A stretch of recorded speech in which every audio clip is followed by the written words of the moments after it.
Yeah, today's topic is not different from what's been trending over the week concerning the wealthy, influential Nigerian politician, a former Nigerian Deputy Senate President, Senator Ike Ekwerimadu's conviction over organ trafficking. As a matter of fact, this was actually the first conviction under the UK Modern Slavery Act 2015, where Ekweremadu bagged 10 years in prison. And then the wife was also not spared in the sentence, where she bagged 4 years, 6 months. And the doctor at the center of this whole saga bagged a total of 10 years. So that's going to be the topic for today, how Ekweremadu from the red chambers of the Nigerian National Assembly to the prison chambers of the United Kingdom.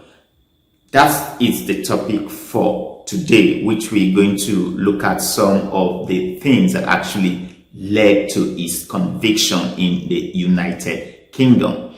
Welcome to my channel, Shini's Digest. I welcome on board my new subscribers, where I continue to appreciate my returning subscribers. This is the channel where we get to speak out and say it as it is. So coming to our topic for today, the conviction of Ekweremadu and the wife and the doctor. As a matter of fact, when the judge read out the sentence, the judge was particularly pained because he felt that this wealthy Nigerian politician preyed or targeted a vulnerable, poor hawker, street hawker, a 21-year-old David, for the sole purpose of harvesting his kidney for the use of this politician's 25-year-old daughter. What we are looking at on this particular issue, it's Senator Ike Ekweremadu, being a lawyer himself. What beats my imagination is, why didn't he seek? He should have sought a more legal process or way in getting a donor for the daughter, rather than this very shoddy, hush-hush arrangement that, of course, has landed him in this trouble that he has found himself. Why didn't he do that? After the conspiracy to exploit C was thwarted, you continued to try and find another person to be exploited in the same way.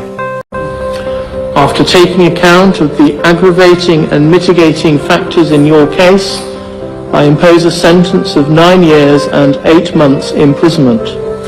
Having regard to those factors, I impose a sentence of 4 years and 6 months imprisonment. Abina Abeta, stand up please.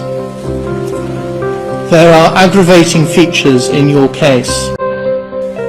As against that, you have no previous convictions, and you are a person of good character. The applicable starting points are custodial sentences of 10 years in the case of Abina Abeta. You can sit down. Now, that is the lesson. Because a lot of people have really reacted to this. In Nigeria, most politicians are not really loved by Nigerians because there is this perception that politicians are not people-centered. The moment they are voted into office, they turn against the people. So whenever a politician runs into murky waters like this, most Nigerians seem to be happy for some reason. And then, do you blame them for feeling the way they're feeling? Because these politicians ensure that we don't have good health facility in the country, so that because they have the means of always running to developed countries to seek medical, help. So this has elicited varied reactions, especially here in Nigeria, as most politicians here are not very likable and they do not have a good reputation, as most Nigerians see an average politician has been corrupt, selfish, and would sacrifice the poor or for his own benefit. So whenever a misfortune of this nature befalls any politician here in Nigeria, most Nigerians are usually very happy and believe that this politician indeed deserves what has happened to him. So this is largely due to the fact that most Nigerians believe that the deprivation that they face, the hardship, the lack of electricity, good road, the bad economy that they face actually attributed to these politicians who would not, when voted in, and then they'll abandon the people who voted them in. So most Nigerians do not really like politicians. As a matter of fact, you can see from the reaction that we're getting right from when this case started, most Nigerians are happy. They're feeling like, okay, he deserves it. Because they just feel that when things were okay for him, he didn't remember anybody.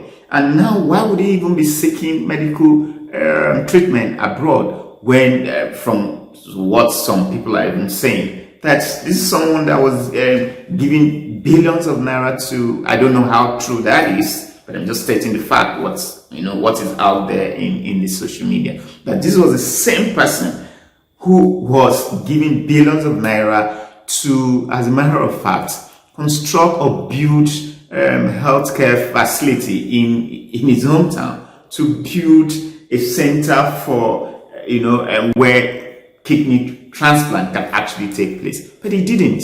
He embezzled the money, siphoned the money, and now, so then, because he's got the means to take the daughter to the UK for kidney transplants, and now look at what he's facing. So they're really, really happy. So that's what we are really going to look at. Why an average Nigerian could see his own fellow citizen, even though he's a politician, would be gloating over his misfortune, would be happy over his misfortune. Why would it be so? So that is a very serious issue. And I just believe that this is just an eye-opener to other politicians, those who have been called to serve. If you've been called to serve, why won't you go there and give it your all and be less of myself, my family, and my friends? So this is just an eye-opener.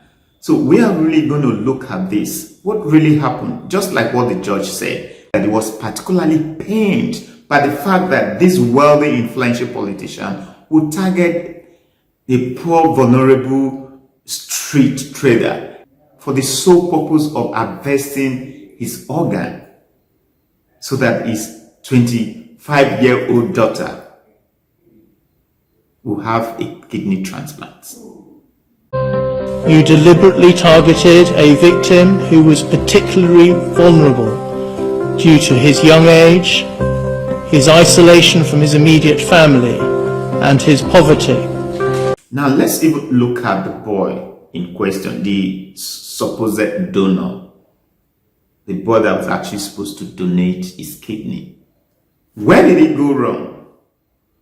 Is it that the boy was not properly informed?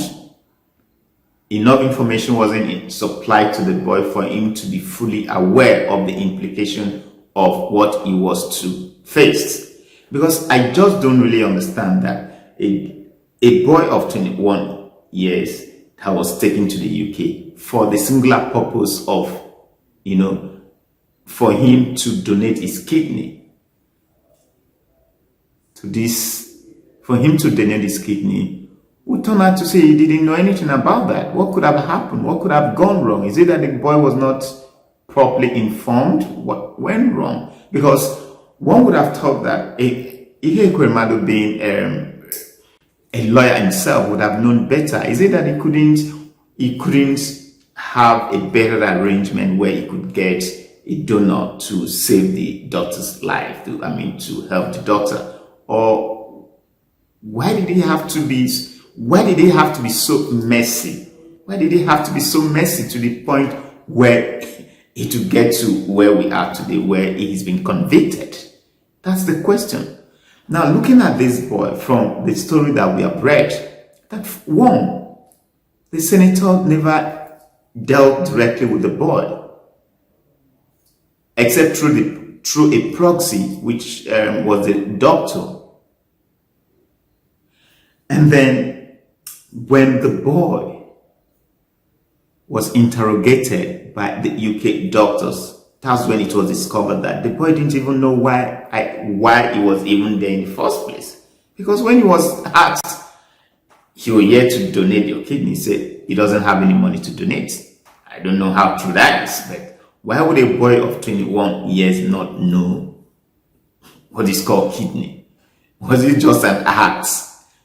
I don't know. I'm just wondering, was it just an act? So, that was where the problem started. So the doctors probably felt that the boy was not properly informed. He wasn't fully aware of the implication of what he was to, get into. He wasn't told the risks when if he donates his kidney. He wasn't told the risks. He didn't know the risks. He didn't know why. And for that reason, he was declared a mismatch. Mismatch, not necessarily that scientifically his kidney wasn't suitable for that of Ekweremadu's daughter Sonia. No, but basically because the boy wasn't properly informed. He didn't have that information that, okay, you're going to donate your kidney and these are the risks involved and all that. So they felt that that kind of information was actually kept away from the child. And that was why they declared that as a mismatch. And then the moment that pronouncement was made, and then the Ekweremadu felt that, okay, since the guy was no longer going to donate his kidney, so it was time for the guy to be sent back to Nigeria. And of course, the boy didn't want to go back to Nigeria. Apparently, from the story that we're hearing, that 4.5 million naira was actually paid to the boy through the doctor that was acting in proxy for the Senator Ekweremadu. But unfortunately, the doctor, instead of giving out the money, decided to, pocket the rest and gave a paltry sum of 270,000 to the boy, and then went home with the rest. So now that the boy was declared mismatch, and then they said they were going to send the boy back, and the boy didn't want to go back. Who will leave Nigeria? And then considering the way Nigeria is, you find yourself in the UK and suddenly someone is telling that you want to go back. Of course, you would want to come back, especially at that level that the boy is. He didn't want to come back, and the fact that they said he was promised all kinds of stuff, that we were going to get the job for him, he was going to be sent to school. Now suddenly they want him to come back to Nigeria. Of course, that's where the problem started, and the boy escaped and went straight to the police, and that's the story. And then from there, the whole thing modeled up. So you can see that. So this is an eye-opener for them.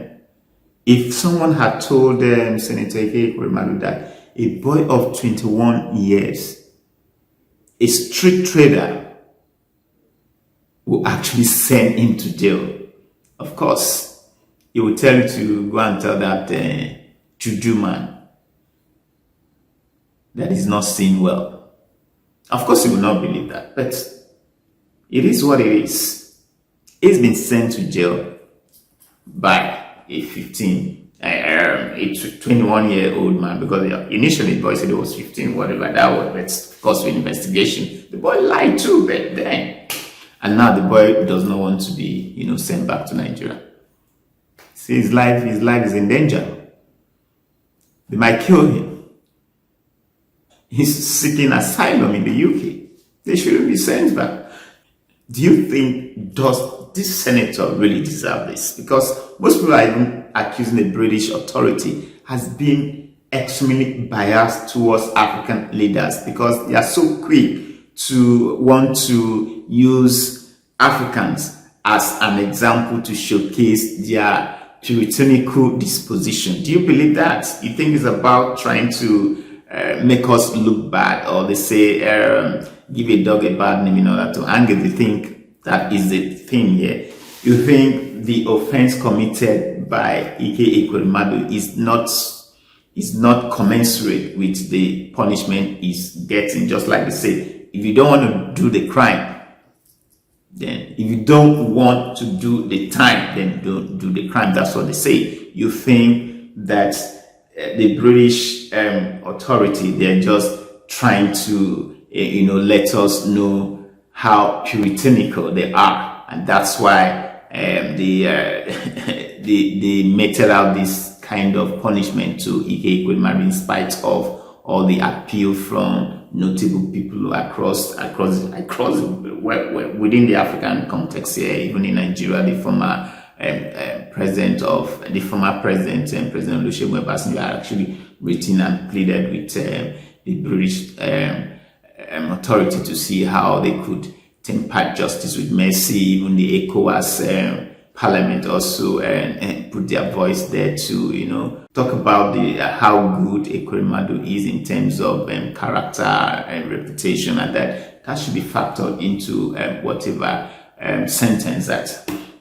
But of course, it is what it is. He got convicted, and that's the story.